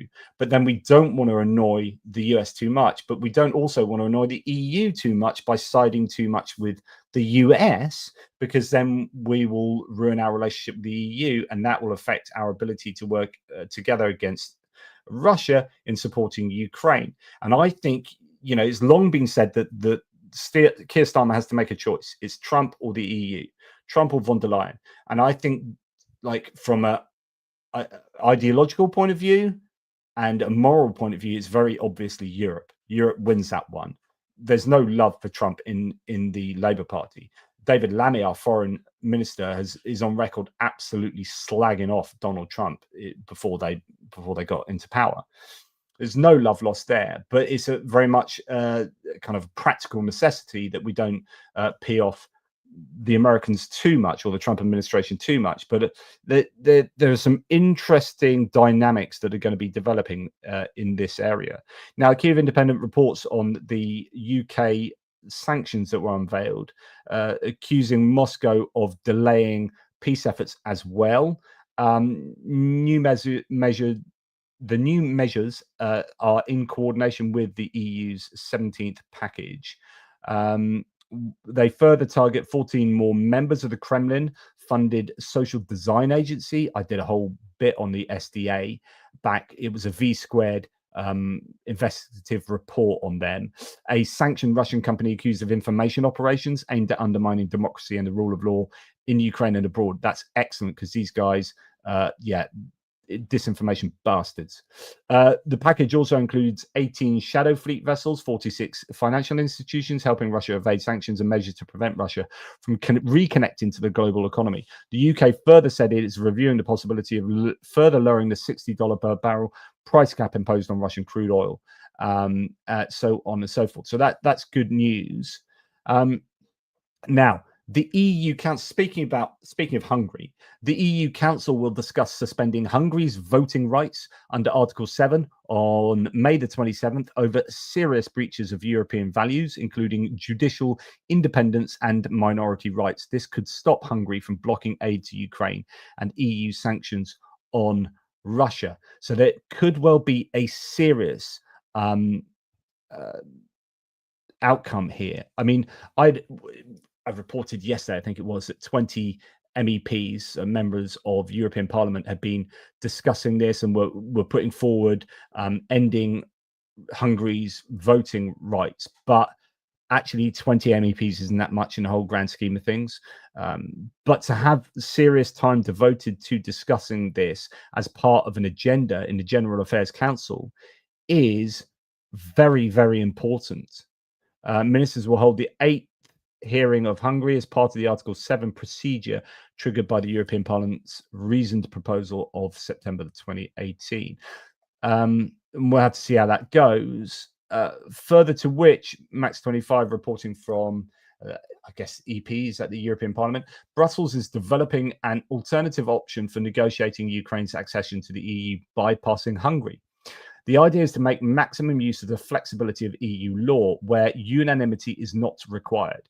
Ukraine will be able to continue technical and legal steps towards membership. And where the consent of all members is required, the 26 EU countries, all except Hungary, will conduct parallel negotiations with Kyiv. Such negotiations will be synchronized with negotiations with Moldova, if possible, to maintain the impression that the package union of states is preserved. I don't quite know the details of how that all works, but as you can see, there are multiple options that the EU is trying to go down in order to mitigate against Hungary's obstinacy. Now, Ukraine will lose their visa-free trade with the EU from June the 5th. I did talk about this previously. The Polish government wants to help Ukraine, but, says Polish Prime Minister Donald Tusk, this should not happen at the expense of Polish farmers. Situation being, of course, that in order to help Ukraine economically at the beginning of the war, they took down trade barriers, and that meant that Ukrainian agri-produce could flood into Europe and not have any barriers put on them, any tariffs put on them. But they are that is often cheaper goods and maybe doesn't have the same regulatory benchmarks that they have to reach in order to import or export into the EU. And so Polish farmers and Hungarian farmers and whatnot were actually, in some sense, justified. I think this is all whipped up by pro-Russian activists as well. So there is a bit of an issue there. But there are some genuine complaints from farmers, particularly within Europe, and what you're going to start seeing is that these visa-free trade, this frictionless trade situation, will not last forever, and well, in fact, it's starting already to be. The tariffs are starting to be reinstituted there.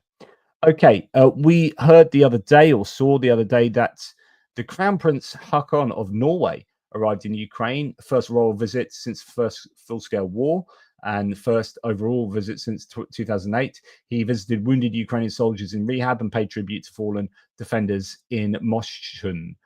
Excellent stuff. Norway is an absolutely, stalwart supporter and defender of Ukraine, and absolutely brilliant there. And I think it's indicative of where they sit. Now, Poland. So the Polish presidential candidate, Karol Nawrocki, has withdrawn his support for Ukraine's NATO accession to secure backing from far-right voters. Nawrocki will compete for the office with Liberal Warsaw Mayor Rafał Trzaskowski in the final 1st of June election.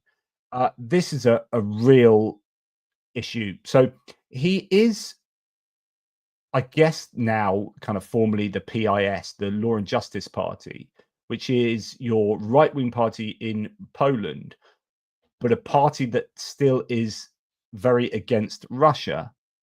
He wasn't initially their candidate. He was an independent. Then they advocated for him.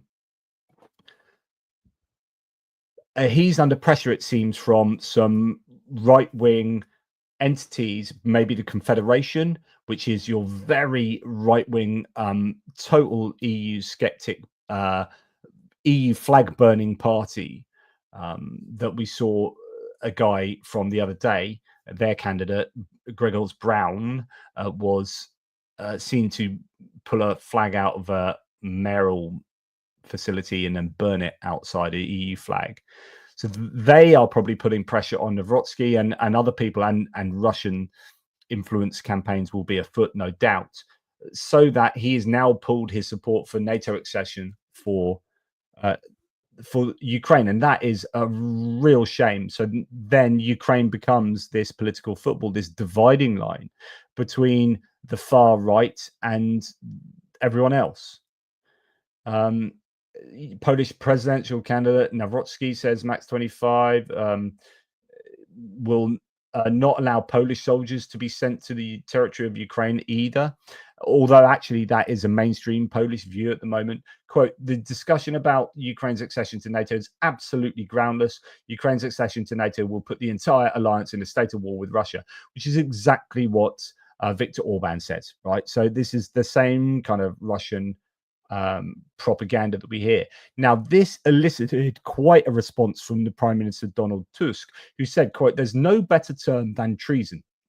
For Nawrocki's statement opposing Ukraine's NATO membership, Tusk calls it one of the biggest scandals of the campaign, warning Poland must not echo Putin's demands under any pretext. That's really, really strong reaction there from Donald Tusk. And I'm glad to see that. I'm glad to see that he really still does feel very strongly in support for Ukraine. But actually, I think there's just this recognition, like I was hinting at earlier with Germany and Poland, there's this recognition that Russia really are the bad guys. They are a real threat to not just Europe, not just to European Union unity, but actually to the security of the people of Poland. And when you have Nawrocki seemingly embracing Putinist propaganda, it's slightly worrying. And in fact, the latest we're hearing, do I have it? I'm sure I had it earlier. I don't know if I still do. The latest we're hearing is that the polls are 50-50, literally 50-50, 50.0, 50.0 for the two candidates. And that is deeply, deeply worrying. I'm probably not going to read through this, but Elliot Higgins from Bellingcat is referring to a Hungarian piece here. As always, figure out if you're on the side of democracy or the side of authoritarianism, and make sure you know the difference. I say this with when you look at the American political scene at the moment, with every single policy and every single rhetorical flourish and everything single statement from the White House, you've got to put it in one of two buckets. Does it go in the transparency bucket or the murky corruption bucket? Does it go in the democracy bucket or the authoritarian bucket? Does it go in the pro-Ukraine bucket or the anti-Ukraine bucket? Does it go into the globalist interaction, work together in alliances bucket, or to the isolationist, everyone else is on their own, screw you guys, I'm going home bucket? And at the moment, the US is putting every single one of those tokens in the wrong bucket. Just in the wrong bucket, every single one. Authoritarianism, anti free speech or anti press, attacking the press, attacking the judiciary. And here is happening in Hungary, picking up momentum probably because the 2026 elections are coming around fairly quickly. Viktor Orban's crackdown on the free press does not only affect Hungary, it affects all of Europe. It is really worrying that they've got this, what they call the transparency law, currently pending approval, but it undermines freedom of expression in Hungary. And that's likely ahead of those elections to be able to control information.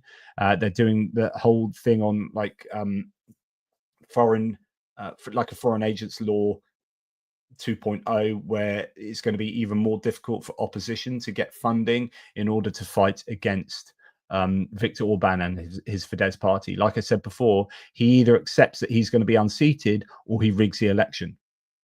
And the amount of corruption that's taken place, the fact that his son has gone and taken UAE citizenship. Why UAE, you ask? Because UAE doesn't have extradition laws with Hungary. So his son's already gearing up to have an option to be out of Hungary if Orban loses, because his family are rich as sin. But they weren't rich when Orban took over. There's so much corruption and grifting around the Orban administration. It's absolutely unreal.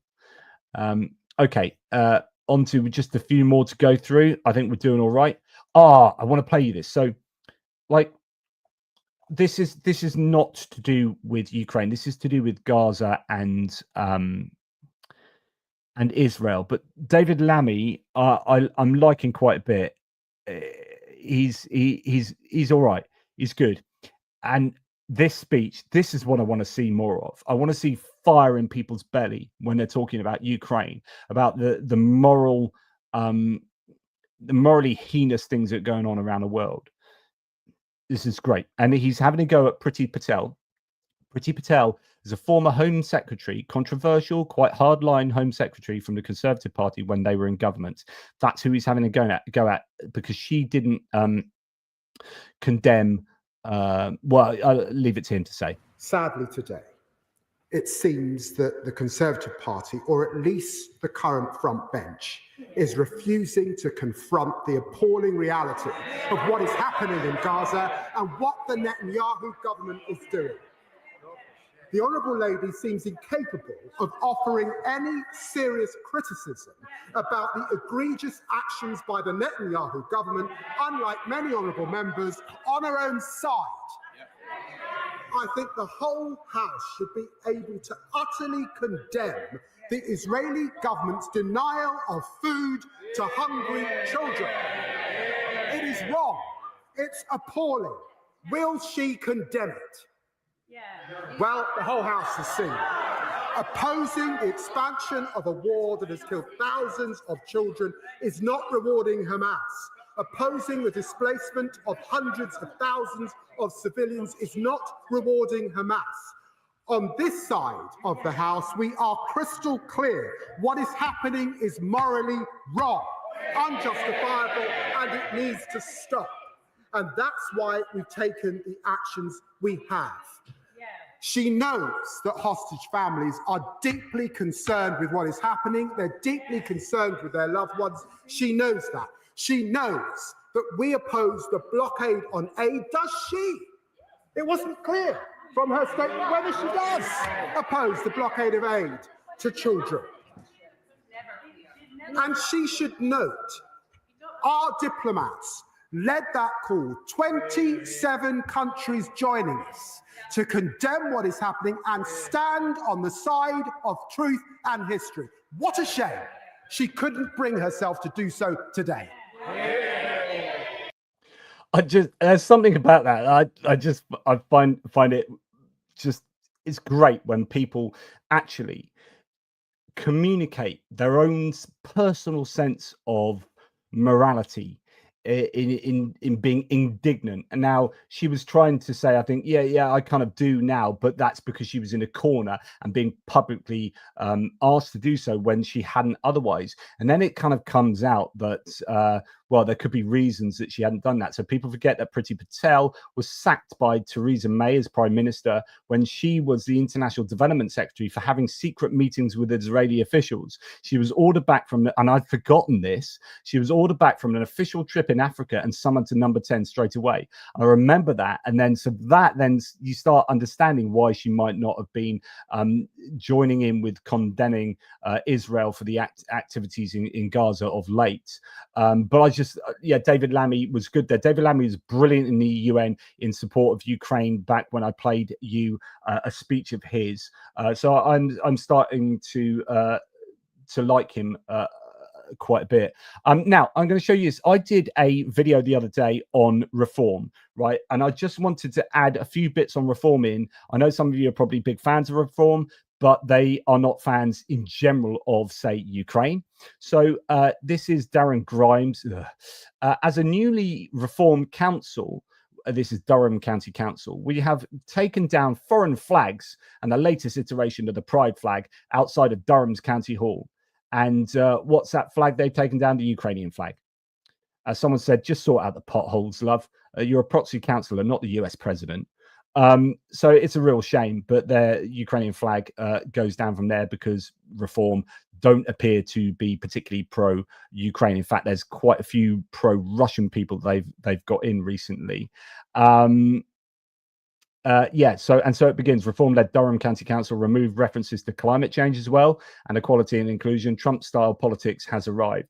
So I remember getting into an argument with someone on one of my threads who took issue with me saying that reform are basically MAGA republicanism, and they're like, no. And then I provided a load of receipts, and in fact, Nigel Farage pretty much saying it himself and wearing MAGA hats, turquoise MAGA hats. You're like, yeah, I'm pretty sure they are like the British MAGA. And then they've just literally wholesale copied policies off MAGA. And I talked the other day about how Reform in the UK had come out with their manifesto, and it was wildly mathematically improbable. It was going to cost like stupendous amounts of money because they can afford to do that because they're not serious contenders. Well, as they start becoming more serious contenders for actually getting voted in, they've got to not have pie in the sky fringe manifestos. And I mentioned that, and literally the next day, Reform UK's Richard Tice, who's one of the main guys, rose back on a huge £90 billion tax cut promise. Oh, look, they sold you a donkey at the general election, but don't fret, the Kool-Aid is freely available, said someone. So yeah, it's just interesting that I did that video and that happened. Just two more things then. So I've mentioned Greenland. So the EU has done a deal with Greenland. I want to look at that. I don't know too much detail about that at the moment, but that is significant. And that's a repudiation, I think, a pretty public repudiation of the US from Greenlanders. Yeah, I'd like to know the details. And then this I find fascinating, right? So I'm concerned most often with authoritarianism and disinformation and stuff like that, which is why I have an issue with Trump. I think he's an authoritarian. It's why I have an issue with Nigel Farage, because I think he'll become an authoritarian. There's absolutely no doubt in my mind that he's just your classic right-wing populist in the mold of Rassemblement National, AFD, Fidesz, blah blah blah. And you look at Fidesz, and Viktor Orban wants to become essentially a dictator.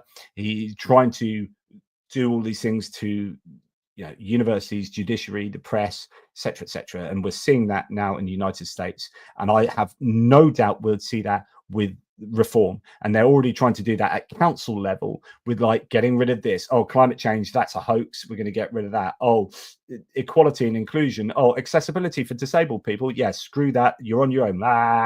It's like, yeah, cheers mate, I'm disabled, I'm going to be in a wheelchair probably within a year, and so thanks mate, thanks. So I would never vote reform personally myself, but I know there are people here that do, because they're tired of the main parties. And just be warned that on a manifesto front, just be warned about what they really are. Anyway, so in talking about authoritarianism, one of the big ones, and one of the big authoritarians that Donald Trump really likes, is Erdogan in Turkey. And so to hear this, I find quite extraordinary. And this is actually really good news. Hopefully, if this is all true, and whether Nexter can be trusted to completely to report this correctly. But Erdogan will not run for president again? ? Turkey's President Recep Tayyip Erdogan has declared that he does not intend to run for president again, but Turkey needs a new constitution which reflects the spirit of modern times and democratic values. Quote, I have no intention of running again. Our only goal is to increase the reputation of our country. Turkey is changing. The world is changing. Do you think that in such a dynamic world, we can move forward with a constitution created at the time of the coup, which still smells of the mentality of the pushists? Turkey can no longer move forward with such a constitution. We need a constitution proposed by civilians, not by pushists, Erdogan declared, according to the state-run Anadolu agency. Wow. Although, someone says, Erdogan says he won't run again while calling for a new constitution. That's not an exit strategy. That's a power reset. This isn't about democracy. It's about rewriting the rules to outlive term limits, erase military era constraints, and harden regime continuity over civilian cover. So, which is exactly what my worries would have been. So that seems like he wants to continue. He wants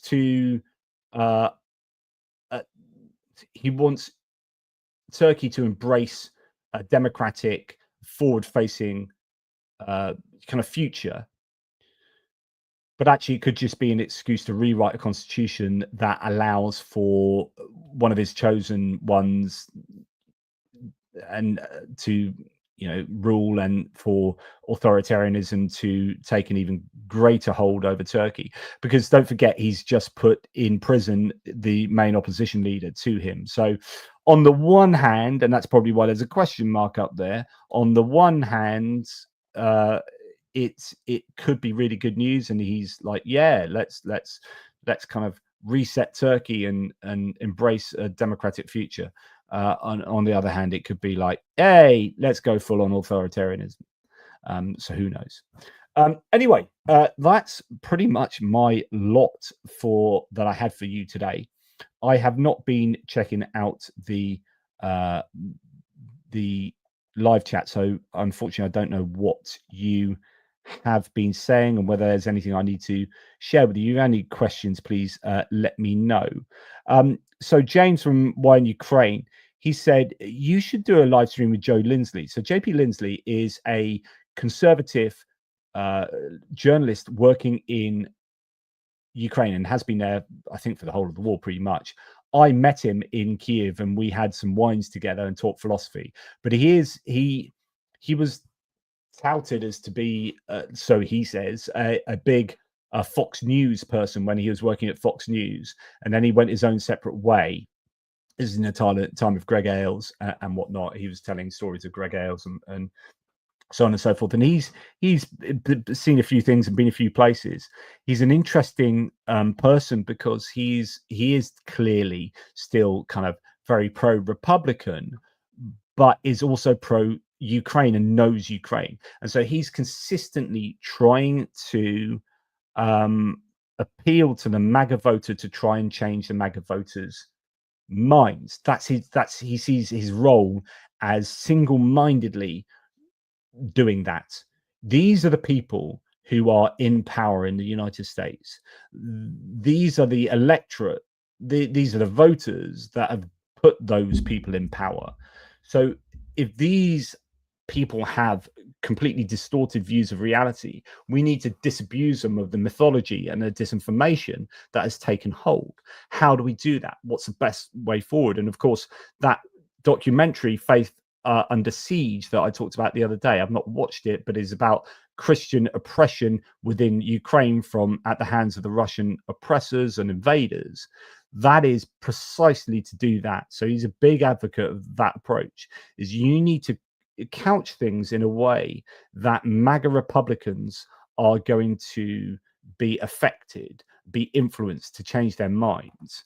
And someone like me, as some kind of lefty liberal, banging on about this and that the whole time, yeah, okay, I can preach to the converted, and I, I'm speaking from my heart, but how good is that at convincing people outside of from their positions? Well, actually, probably not very good, due to things like the backfire effect, which is psychological effect of hearing or reading or seeing rational evidence against your position.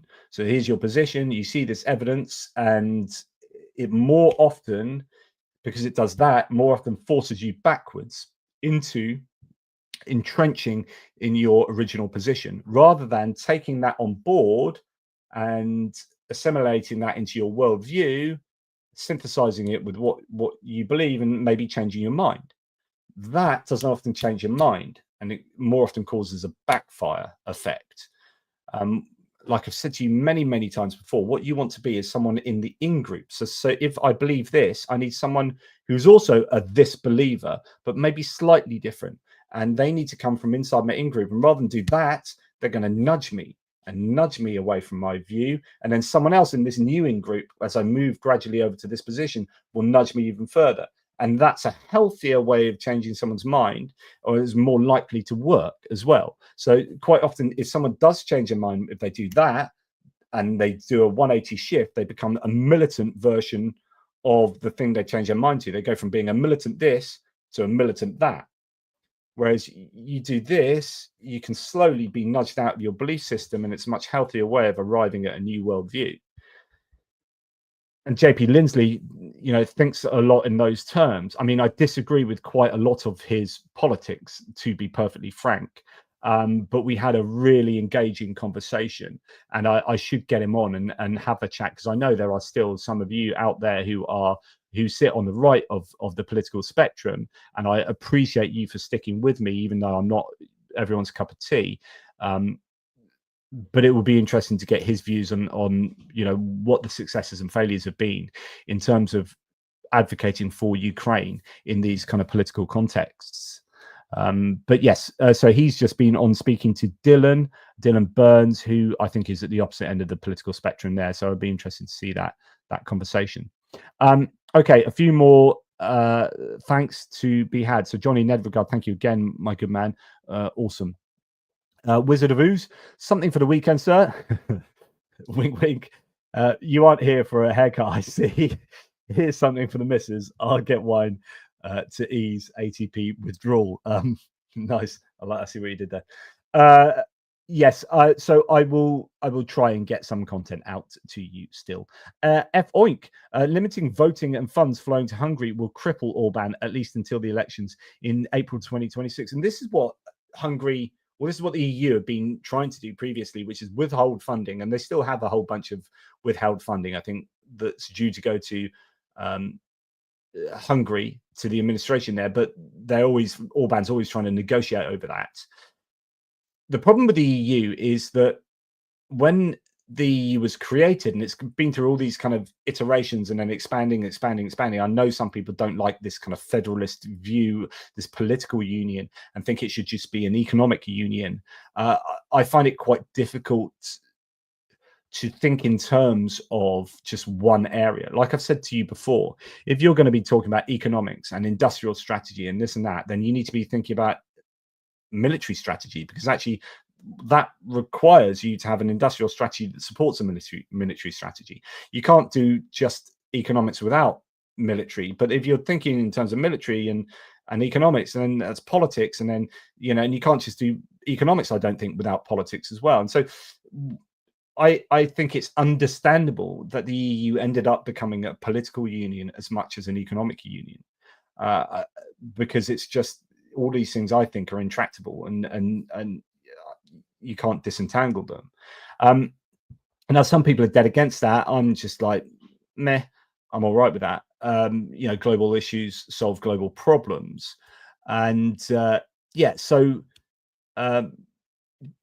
where I was going. So when the EU was as it was evolving, I guess they were thinking, right, what are all the hoops people have to jump through to get in? So you need, freedom of press, and you need, these human rights, and you need this economic, free market ideology, and you need this and this and this and this, because it's essentially a free market trade bloc is what it is at heart, even though there's that regulation that's been attached to it. But anyway, they were like, okay, we want to make it difficult for people to get in. But then they didn't really think about, well, what if anyone becomes an arse? What do we do with them if they're just prattling about, being idiots?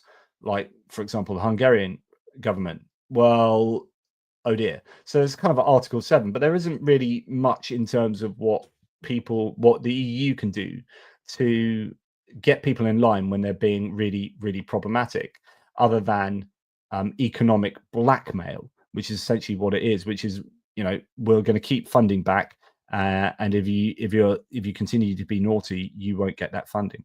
Thank you, F-Oink, by the way, very kind.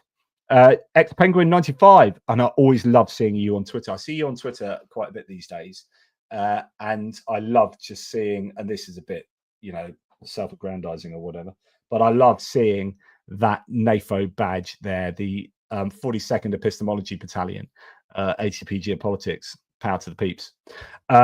Anyway, thought Trump hated commies and leftists. Now he wants to control the means of production via 50s. This is classic populism. So, like, you might have thought he was a Republican back in 2016, 2015, or whatever, and that he'll be for free markets. But the fact is, he's an authoritarian, and he wants control over stuff, and that will mean control over the economy and central planning. He doesn't give one crap about free markets, right? Not really. So if you are someone that held up Ayn Rand's book aloft, Atlas Shrugged, as some kind of Bible for reality, some kind of objectivist libertarian, where free markets define everything, and individual liberties are what you're after, as many Republicans in the past have espoused, Trump is not for you. Trump is an authoritarian socially conservative. I don't think he's truly socially. I don't think he gives a damn about abortion and about homosexuality and stuff like that. I don't think he really cares. Like, he probably has views on homosexuality, but he's probably more of the aligned to the, well, you do what you do over there as long as it doesn't bother me type thing. But he knows what his base wants.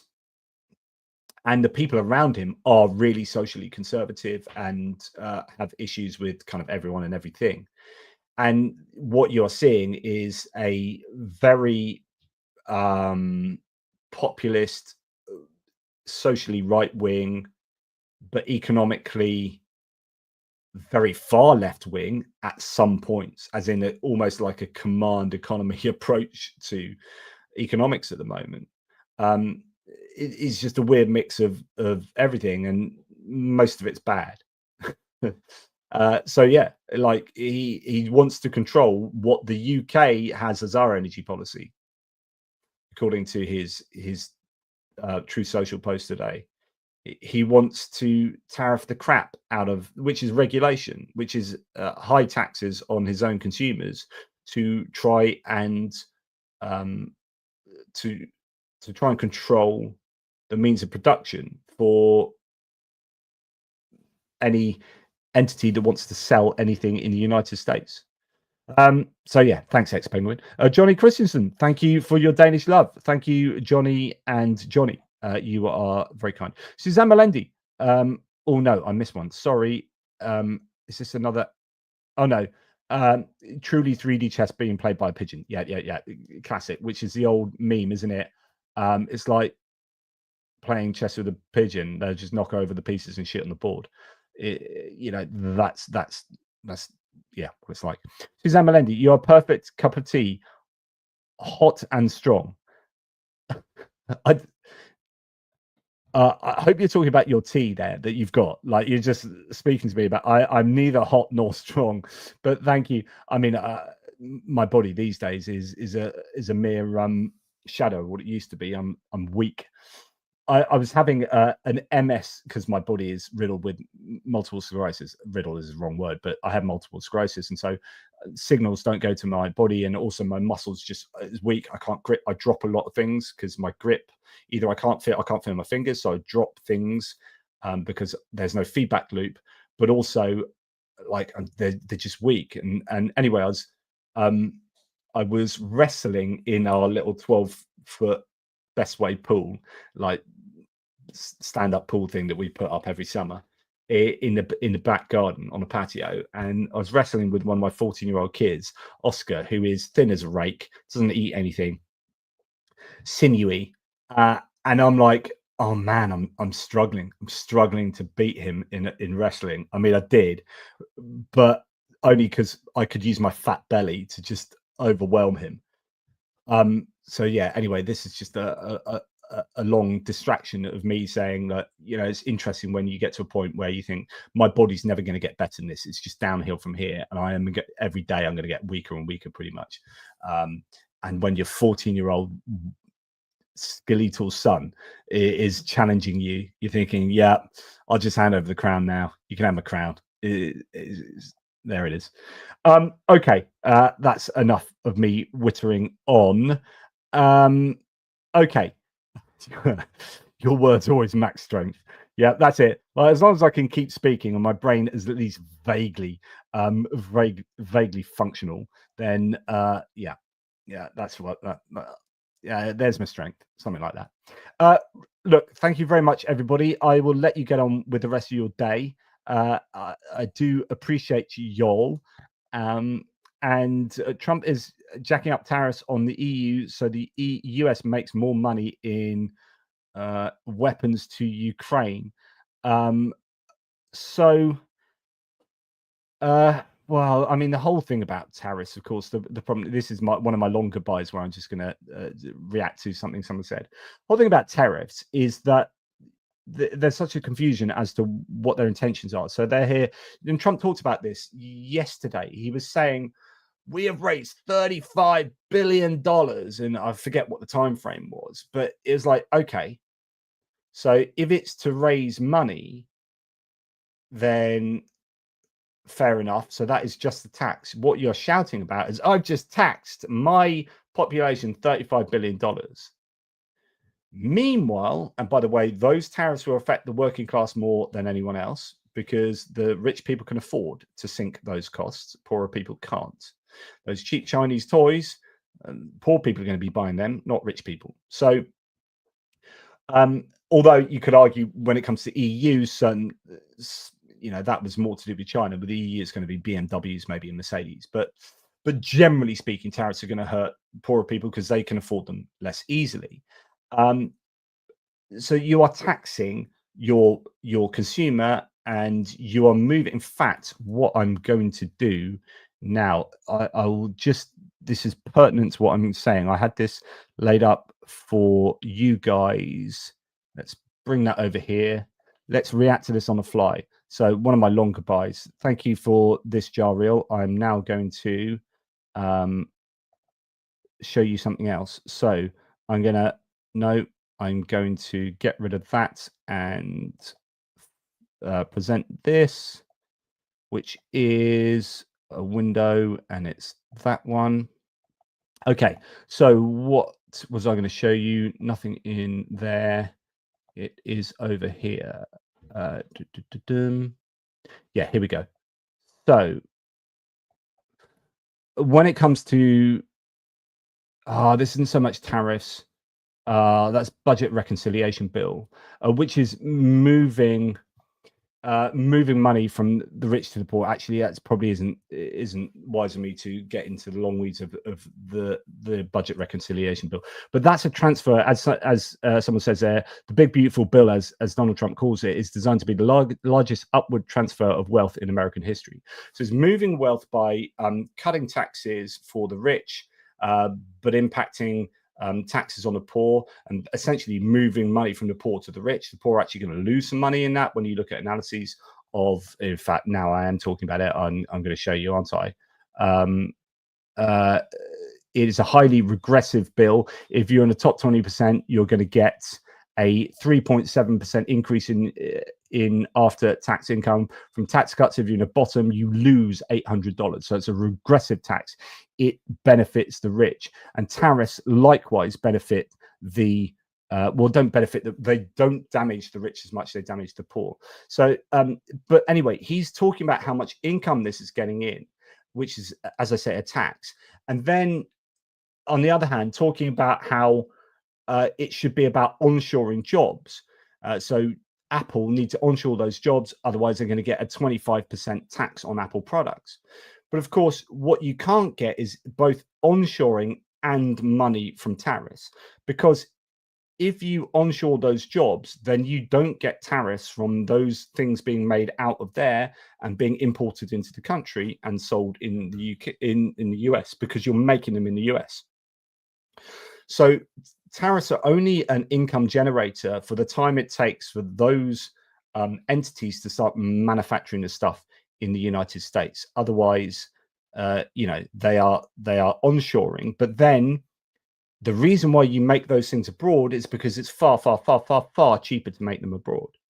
So this then becomes inflationary. So not only do you start taxing your consumer, but when those jobs are onshored, and actually, as you're taxing them, it's also inflationary. So tariffs are inflationary, and you're taxing your consumer. And then if you do onshore those jobs, then that's inflationary as well. The benefit is that you are creating jobs. But then the question is, well, do you want the Vietnamese shoe factory jobs in the United States? Because that's kind of low skilled, or at least, very cheap labor, and to try and compete, you're not going to be able to compete with the rest of the world. So you're just going to be having shoe factories making very expensive shoes in the United States for United States consumers, and you're not competitive on the world stage. And the only way you do get competitive is if you strip workers' rights and environmental legislation out, so that employment becomes as cheap, or certainly competitively cheap, compared to the places you were building them. So the whole approach of Donald Trump is problematic on so many economic levels that it's incredible. But of course, this is because he's offering simple solutions to very complex problems, and that is your classic sort of populism. That's your classic populism approach. And in fact, Jarrell says, yeah, EU won't let tariffs be one way. Yeah, absolutely not. So as we heard earlier, when he first laid on all the tariffs to everyone around the world, the EU had prepped up their response, and then the US reduced everyone's tariffs to 10%. But the EU have got them stacked up. And as I said earlier in the video, if they are on services, then that could be pretty damned interesting. And there are other things they can do, non-tariff related barriers, as they're often called, such as regulation of the tech industry. I think that'd be something really powerful. To what you want to do is you want to, and they talked about this, Canada did this very well, which is with their tariff retaliation when they first came about, they looked at things that the Canada imported from the US from red states, because what they want is pressure on Trump from Republicans. It's pretty useless having like California, like Gavin Newsom going to Trump, oh, you should reduce the tariffs because this is hurting California. And Trump would be like, honestly, don't give a toss. In fact, he's talking about taxing blue states more. This is the craziness of Donald Trump at the moment. He is talking at the moment about throwing taxes. Yeah, so here you go. Trump explains why he supports a higher federal tax burden for blue states, so Democratic states. These are all very blue states that I don't really believe had honest elections. I think I would have won California. I would have won New York. I even think I would have won Illinois. So he's just like living in la la land, but he's now creating a way to put higher taxes on Democratic states. It's absolutely the insanity of the US is incredible at the moment. But yeah, but anyway, what Canada did was sensibly say, right, we're going to target like orange juice from Florida and stuff coming from this state and stuff coming from that state and things, the bourbon coming from Kentucky, and so therefore, the politicians, the lawmakers from Kentucky and Florida are the ones who are Republicans, are the ones to go to Trump and say, please stop these tariffs, please stop these tariffs. And because they are Republicans complaining, and then you might need them to vote for a bill over here that you want to put into action, then actually that's kind of meaningful. And what the EU has no doubt done, I would have thought, is look at the stuff that we get from the United States, like, for example, bourbon, like, for example, orange juice, and say, we are going to tax the crap out of orange juice and bourbon and all these things from red states. And then that will cause your Republican lawmakers to go batshit crazy and have a go at Trump for that. So yeah, that's my I did try and say goodbye to you before, but you know, this is what happens when you ask me questions. Yeah, JR, we are slowly waking up. Also, the big tech dependency in Europe is becoming clear after the ICC blocking by Microsoft. I would like you to explain that to me, but you can do that offline if you want, JR, because that's an interesting topic by the sounds of it. Yeah, and this is, as someone points out, Karen Spennock, who's Canadian herself, points out that Freeland is brilliant and had a bone to pick. So Chrystia Freeland, who ran for leader of the Liberal Party and therefore, you know, potential eventual prime minister against Carney, she's actually got Ukrainian heritage as well, Chrystia Freeland, so that's interesting. She was a finance minister and is probably very heavily involved. I don't know what her role is now, actually, but I'm sure she has a lot to say about tariffs, because she would have been the person responsible for those tariffs before the new government took hold. Anyway, that is enough from me. I will let you all go now. Oh, she's transport now. Okay, thank you for that. I wonder if they moved her because of her relationship with. So Trump doesn't like Freeland. So yeah. Anyway, please like, subscribe, and share. That would be great. I was thinking about with Benny Pie about, not that I'm particularly interested in this. I'm not driven by having more subscribers.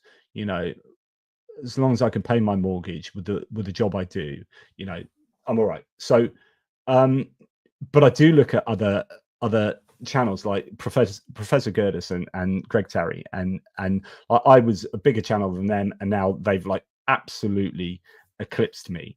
And I just talk too long. I bang on. I've got too much content. And also, Benny Pye was looking into thumbnails. He's like, thumbnails are really, really important. There's a huge amount of psychology in thumbnails. All my thumbnails are the same. They don't really have faces on, and there's all this psychology. So we might play around with the thumbnails, but I do like just having the consistency of my thumbnails. If you're flicking through your phone, you know where my videos are. If you know them, it's a kind of like, if you know me and you like me as a channel, then you'll find me. But it's not too good, I suppose, at attracting new viewers. So we might play around with that. But anyway, I'm not. I definitely won't go clickbaity though. I'm not a fan of clickbait. I feel it's a form of, yes, manipulation, but almost not quite lying, but it's close to dishonesty in a sense. And I hate dishonesty, so I'll try to stay away from clickbait titles. Or like 3 things that you need to, all that kind of stuff. I'm just like, this is what I'm going to talk about. Here's a picture that's vaguely relevant, and here's some colorful writing. And then an hour and a half of me talking nonsense, and then speaking about how I wrestled my 14-year-old son in a swimming pool. I mean, surely that's what everyone wants to know. So I can't think why Prof. Gerdes has got more viewers, more subscribers than I do. What is it? Anyway, take care, y'all. I appreciate you. Honestly, I find those kind of shot-faced thumbnails a bit distasteful. Yeah, that's exactly the same, Goose. Like, I'm with you on that. Really not a big fan of that. So, but Cheryl is saying better thumbnails. I've been saying it forever, so I can tell them apart. Yep, that is fair enough. So, something for Benny Pye to get his teeth into and thinking about that. But yeah, I will try to have a little play around with them. ATP is my go-to for news, but it's true Gerdes and Greg have gotten better. Do you mean better than me, or just better full stop? Oh, James, don't hurt me. Don't just say, yeah, they are better than you. Not here in public. Oh. Anyway, see you all. I appreciate you. All the very best. And I'll try and also think, oh, thank you, F-Oink. I'll also try and get another fundraiser on the go as well. I need to speak to JR about that. He's been chomping the bit for some time, but I have been otherwise like too busy trying to sort the previous ones out. But now that's done. We should do another one. So I need a new studio. I'm back. What is wrong with you, JR? Tat, we need like chaos and tat. And flag from James there, flag from Carl from Ukraine there. I don't know what you're talking about. New studio, whatever. You're lucky I'm not recording from the swimming pool in my undies. Right. Anyway, enough. Take care. Speak to you soon. Till the pips.